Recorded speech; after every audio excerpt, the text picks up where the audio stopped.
Welcome to red TV. నేను మీ Teja. Medchal police station పరిధిలో ఒక దారుణమైన సంఘటన జరిగింది. 2019లో ఎలా అయితే జరిగిందో దిశ ఘటన, సేమ్ యాస్టీస్ అంతకు మించి ఒక ఘటన అయితే ఇక్కడ చోటు చేసుకుంది. ప్రస్తుతం మనం ఏదైతే ఘటన జరిగిందో ఆ స్పాట్కి అయితే రావడం జరిగింది. సో ఔటర్ రింగ్ రోడ్ దాని కిందకి సంబంధించి ఇక్కడ జరిగింది ఘటన అంతా కూడా. ఒకసారి నేను ఆ స్పాట్ చూపించే ప్రయత్నం చేస్తాను. ఎందుకంటే ఆ మహిళను ఇక్కడికి తీసుకొచ్చి అత్యాచారం చేసి, అంటే తన పైన అత్యాచారం జరిగిందా లేదా అని ఇంకా పూర్తిగా విషయాలైతే వెలుగులోకి రాలేదు. ఇదే స్పాట్. ఆ మహిళ శవం ఇక్కడ కనిపించింది.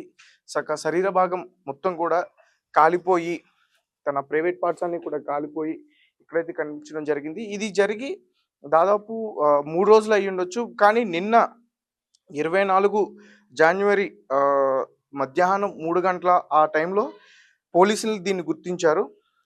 అంటే ఒక వ్యక్తి ఇది చూసి వెంటనే పోలీసులకి సమాచారం అందించారని చెప్తున్నారు. సో ఇక్కడ ఆ మహిళ యొక్క డెడ్ బాడీ అయితే ఆ పోలీసులు గుర్తించడం జరిగింది. సో ప్రస్తుతం దీనికి సంబంధించి పూర్తిగా ఇన్వెస్టిగేషన్ అయితే స్టార్ట్ చేశారు. అంటే ఎవరు ఈ విధంగా ఆమెను చేసుంటారు, ఆ మహిళను అంటే సరిగ్గా గుర్తించకుండా, సరైన ఆధారాలు కూడా ఏమీ దొరకకుండా ఆ మహిళను కావాలనే ఈ విధంగా చేశారని చెప్తున్నారు. మరీ ముఖ్యంగా ఆ మహిళ ఒంటి పైన 3 పేర్లు అయితే ఉన్నాయి. నవీన్, నరేందర్, శ్రీకాంత్ అనే ఒక 3 పేర్లు ఉన్నాయి. అవి కూడా తెలుగులో, కొన్నేమో ఒక పేరు ఇంగ్లీష్‌లో, కొన్ని పేర్లు తెలుగులో రాసున్నాయి. అంటే పోలీసులు ఏమనుకుంటున్నారంటే, అంటే వాళ్ళ ఫ్యామిలీకి సంబంధించి ఎవరైనా రాసుండొచ్చు అనుకుంటున్నారు. బట్ ఇక్కడ ఏంటంటే నార్మల్‌గా మనకి తెలుస్తుంది. ఇదైతే మాత్రం హైదరాబాద్ చివర్లోని ముషీరాబాద్‌లో ఈ ఘటన అయితే జరిగింది. మధ్యాహ్నం 3 గంటల ప్రాంతంలో గుర్తు తెలియని దుండగులు బండరాలతో తలపై మోది గుర్తు పట్టలేకుండా ముఖాన్ని కొట్టి, ఆపై తనపై పెట్రోల్ పోసి తగలబెట్టడం ఇప్పుడు సంచలనంగా మారింది. స్థానిక సమాచారంలోకి రంగంలోకి దిగిన పోలీసులు ఘటనా స్థలానికి చేరుకుని దర్యాప్తు చేపట్టగా విస్తుపోయే విషయాలు వెలుగులోకి వస్తున్నాయి. ఇదే విధంగా 2019 నవంబర్ 28వ తారీఖు ఒక దారుణమైన ఘటన జరిగింది. హైదరాబాద్‌తో పాటు తెలుగు 2 రాష్ట్రాలు కూడా చాలా పెను సంచలనం సృష్టించింది. దిశ ఘటన అంటే చాలు అప్పుడు జరిగిన ఆ దారుణానికి సంబంధించిన దృశ్యాలు కళ్ళ ముందు మనకి ఇంకా కదలాడుతూనే ఉంటాయి. రాత్రి సమయంలో ఔటర్ రింగ్ రోడ్ దగ్గర బండి పంచర్ అయి సాయం కోసం చూస్తున్న ఓ వెటర్నరీ డాక్టర్‌ను ఓ నలుగురు యువకులు నమ్మించి నిర్మానుష్య ప్రాంతానికి తీసుకెళ్లి అతి క్రూరంగా అత్యాచారం చేసి, అత్యంత కిరాతకంగా పెట్రోల్ పోసి కాల్చేసిన ఘటన తాలూకా విషయాలు గుర్తొస్తూనే చాలా మందికి ఇప్పటికీ భయం, కోపం వస్తూ ఉంటుంది. కాగా అచ్చం అటువంటి ఘటనే గుర్తు చేసేలాగా హైదరాబాద్ చివర్లో మరి దారుణమైన ఘటన ఈరోజు మనం వెలుగు చూస్తున్నాం. మరీ ముఖ్యంగా మేడ్చల్ జిల్లాలోని మునీరాబాద్ ప్రాంతంలో కల్వర్ట్ కింద పొదల్లో కాలిపోయి శరీర భాగం మొత్తం కూడా కాలిపోయి గుర్తుపట్టలేని స్థితిలో ఓ యువతి మృతదేహం కనిపించింది. ఈ ఘటన శుక్రవారం జనవరి 24 వెలుగులోకి వచ్చింది. అటుగా వెళ్లిన స్థానికులు ఆ పోలీసులకి సమాచారం అయితే అందించారు. హుటాహుటిన ఘటనా స్థలానికి వెళ్లి పరిశీలించారు పోలీసులు. ఈ క్రమంలో సంచలన విషయాలు వెలుగులోకి వస్తున్నాయి. మృతురాలు సుమారు 25-30 ఏళ్ల వయసున్న బక్కబలిసిన అమ్మాయిగా పోలీసులు గుర్తించారు. మృతదేహం మీద ఉన్న ఆభరణాలు చూస్తుంటే కొత్తగా వివాహమైనట్టుగా తెలుస్తుందని చెప్తున్నారు. అయితే తెలిసిన వ్యక్తితోనే ఆ ప్రదేశానికి వచ్చిన యువతిని రాయితో తలపై బాది చంపేసినట్టుగా అనుమానిస్తున్నారు. చనిపోయిన తర్వాత కూడా యువతిని గుర్తుపట్టకుండా ఉండేందుకు రాయితో ముఖాన్ని ఛిద్రం చేసి, ఆపై మృతదేహంపై పెట్రోల్ పోసి తగలబెట్టినట్టు పోలీసులు ప్రాథమికంగా అంచనా వేస్తారు. 2019 టైంలో దిశ ఘటన మనందరికీ తెలుసు. అప్పుడు 2 తెలుగు రాష్ట్రాలు కూడా ఎంత భయాందోళనకి చెందారంటే, ఒక వెటర్నరీ డాక్టర్ తన టైర్ పంక్చర్ అయిందని చెప్పేసి ఒక పెట్రోల్ బంక్ సమీపంలో అక్కడ ఆగితే, అక్కడ కొంతమంది యువకులు ఆమెను ట్రాప్ చేసి ఇలాంటి సేమ్ ఏదైతే మనం ఇప్పుడు మాట్లాడుకుంటున్నాం ఈ ఘటన గురించి, ఇలాంటి ప్లేస్‌కి తీసుకొచ్చి ఆమె పైన అత్యాచారం చేసి తర్వాత ఎటువంటి ఆధారాలు దొరకకుండా ఆమెని పెట్రోల్ పోసి అంటించేందుకు కూడా ప్రయత్నించారు. సేమ్ ఇక్కడ కూడా అట్లాంటిదే జరిగింది. కాకపోతే అంటే ఇక్కడ ఈ ఘటనకు సంబంధించి ఒక్కరు చేశారా? లేకపోతే ఇద్దరు చేశారా? లేకపోతే ముగ్గురు చేశారు. అసలు ఎవరు తీసుకొచ్చారు? ఈమె ఎలా వచ్చింది? ఒకసారి సీసీటీవీ ఫుటేజ్ కూడా మొత్తం పోలీసులు చెక్ చేసే ప్రయత్నం అయితే చేస్తున్నారు. ఏదేమైనప్పటికీ ఈ విషయం మాత్రం ఇప్పుడు తెలంగాణ రాష్ట్రం మొత్తం కూడా చాలా సంచలనంగా మారింది. ఎందుకంటే సుమారుగా ఆమెకి 25-30 ఏళ్ల వరకు కూడా ఉంటాయని చెప్తున్నారు. మరి అసలు ఏ టైంలో వచ్చింది? అంటే తెలిసిన వాళ్ళే ఇక్కడికి తీసుకొచ్చారా? లేకపోతే ఇంకెవరైనా తీసుకొచ్చారా? ఇప్పటివరకు ఆమెకు సంబంధించి ఎటువంటి ఆధారాలైతే పోలీసులకి లభించలేదు. ఇప్పటికీ కూడా పోలీసులు ఏమైతే ఆమె ఫోటో ఉందో ఆ సగ భాగం శరీరం కాలిపోయిన ఫోటో ఉందో దాన్ని పెట్టి బయటికి రిలీజ్ చేయడం కూడా జరిగింది. ఎవరికైనా ఈమె ఆచూకీ తెలిస్తే అలాగే ఎవరైనా మిస్సింగ్ కేస్ పెడితే మీ కుటుంబ సభ్యులకు సంబంధించి కొన్ని డీటెయిల్స్ అయితే దీనికి సంబంధించి బయట పెట్టారు. అంటే వాళ్ళు వెంటనే వచ్చి కలెక్ట్ చేసుకుంటే ఒకవేళ గుర్తించుంటే ఈమెని వాళ్ళ కుటుంబ సభ్యురాలుగా అని గుర్తించుంటే కేసు ఇంకా ముందుకెళ్ళే అవకాశం ఉంటుంది. ఇంకా దర్యాప్తు చేసే అవకాశం ఉంటుందని కూడా చెప్తున్నారు. అండ్ ప్రస్తుతం అయితే దీనికి సంబంధించి ఇంకా పోస్ట్‌మార్టం రిపోర్ట్స్ అయితే బయటికి రాలేదు. సో, పోస్ట్‌మార్టం రిపోర్ట్స్ వచ్చిన తర్వాత మరిన్ని విషయాలు తెలిసే అవకాశం ఉంది. పార్ట్‌కి సంబంధించి విజువల్స్ అన్నీ కూడా చూస్తుంటే నాకైతే ఒకటి అనిపిస్తుంది. ఎందుకంటే ఇతను చాలా ప్రీ ప్లానెడ్‌గా చేశాడు. ఎవరైతే ఈ హత్య చేశాడో అంటే అటుపక్క రోడ్డు ఉంది, ఇటుపక్క రోడ్డు ఉంది. ఒకసారి మనకి చూస్తే మనకు అర్థమవుతుంది. అంటే అటు ఎవరికీ కనిపించకుండా, ఇటు ఎవరికీ కనిపించకుండా సెంటర్‌లో బాడీని దహనం చేయడానికి ప్రయత్నించాడు. అయితే ఇక్కడ కొన్ని విషయాలు మనకు తెలియాల్సింది. ఎందుకంటే ఆహ్, తను అంటే ఎక్కడన్నా చంపేసి బాడీని ఇక్కడికి తీసుకొచ్చాడా? లేకపోతే ఇక్కడికి తీసుకొచ్చిన తర్వాతే రాళ్ళతో కొట్టాడా? ఒకవేళ రాళ్ళతో కొట్టుంటే అంటే ఇక్కడ మనకు దగ్గరలో ఎక్కడ కూడా రాళ్ళు కనిపించట్లేదు. ఒకవేళ పోలీస్ వారు వాటిని ఆహ్, తీసుకెళ్ళి అంటే చెకింగ్ చేసే ప్రయత్నం చేస్తున్నారేమో అని లేకపోతే కొట్టిన ఆ రాళ్ళు వేలిముద్ర ఉంటాయని చెప్పేసి తెలివితేటలకి ఆ రాళ్ళని తీసుకెళ్ళి వేరే ప్లేస్‌లో పడేసాడా?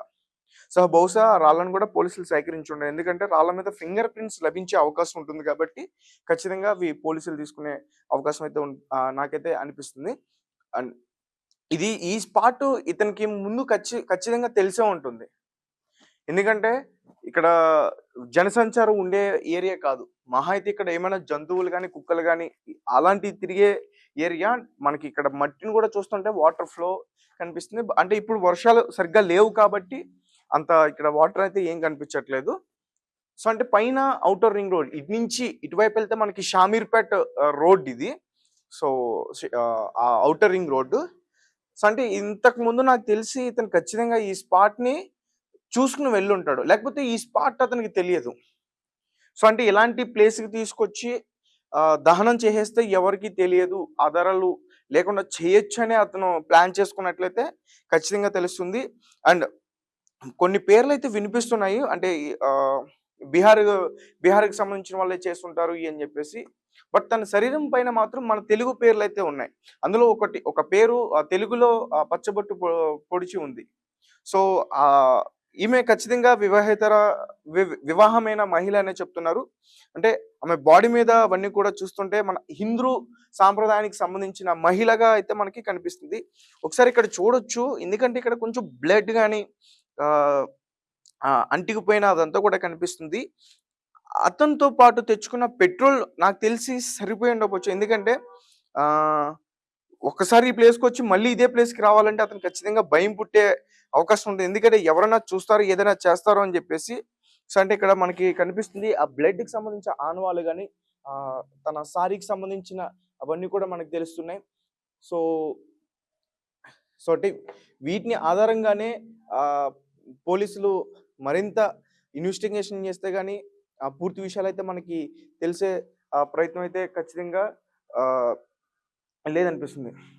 ఎందుకంటే కిల్లర్ ఎవరైతే ఈ హత్య చేశాడో ఈ కిల్లర్ చాలా తెలివిగా వ్యవహరించాడు. అంటే ఫస్ట్ అతను ఇక్కడే ఆమెను చంపేండా? లేకపోతే ఎక్కడైనా చంపేసి ఇక్కడ తీసుకొచ్చాడా? ఎందుకంటే ఒకవేళ చంపేసి ఒకవేళ ఇక్కడికి తీసుకురావడానికి ప్రయత్నిస్తే ఖచ్చితంగా సీసీటీవీ ఫుటేజ్‌లో రికార్డ్ అవుతాయి. అక్కడి నుంచి ఇక్కడి వరకు కూడా ఈ గ్రామం ఇటు కొంచెం ముందుకెళ్తే ఒక గ్రామం ఉంది. ఆ గ్రామం అక్కడ కూడా సీసీటీవీ ఫుటేజ్ రికార్డ్ అయ్యే అవకాశం ఉంటుంది. సో, అంటే వాళ్ళిద్దరూ కలిసే ఇక్కడికొచ్చారు. కలిసి వచ్చిన తర్వాత ఆమెను హతమార్చి చంపేశాడా? ఇది అసలు ఒక్కరే చేశారా? లేదా ఇద్దరు చేశారా? లేదా ముగ్గురు చేశారా? ఖచ్చితంగా నాకనిపిస్తుంది ఏంటంటే ఒక్కడి వల్ల కాని పని. ఒకవేళ ఒక్కడే చేసుంటే గనక ఇక్కడ ఈ ఏరియాని చూస్తే మనం ఏదైనా మాట మాట్లాడితే రీసౌండ్ వస్తుంది. బయటికి ఖచ్చితంగా వినిపించే ఛాన్సెస్ అయితే ఉన్నాయి. ఎందుకంటే బయట సౌండ్ కూడా మనకు అంతే విధంగా ఇక్కడ వినిపిస్తుంది. మనం మాట్లాడితే ఏదన్నా ఇక్కడ రీసౌండ్ వెళ్తుంది. అంటే ఇది క్లోజ్డ్ ఏరియా గాని రీసౌండ్ వెళ్తుంది. సో, అంటే ఇది ఖచ్చితంగా ఒక్కడు చేసిన పనైతే కాదు. తనకి ఎవరో కూడా హత్య చేసిన వాడికి ఎవరో సహకరించారు.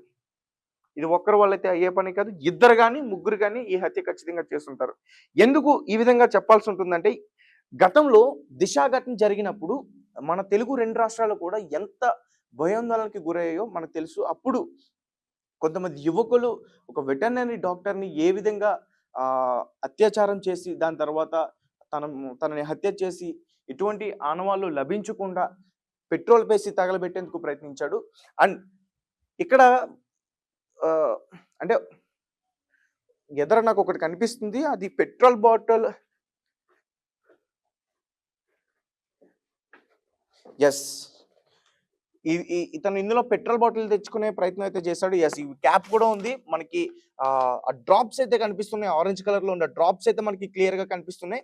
బహుశా పోలీసులు దీన్ని మర్చిపోయి ఉండొచ్చు సేకరించడంలో. నేను ఒకసారి వాళ్ళకి గుర్తు చేసే ప్రయత్నం చేస్తాను.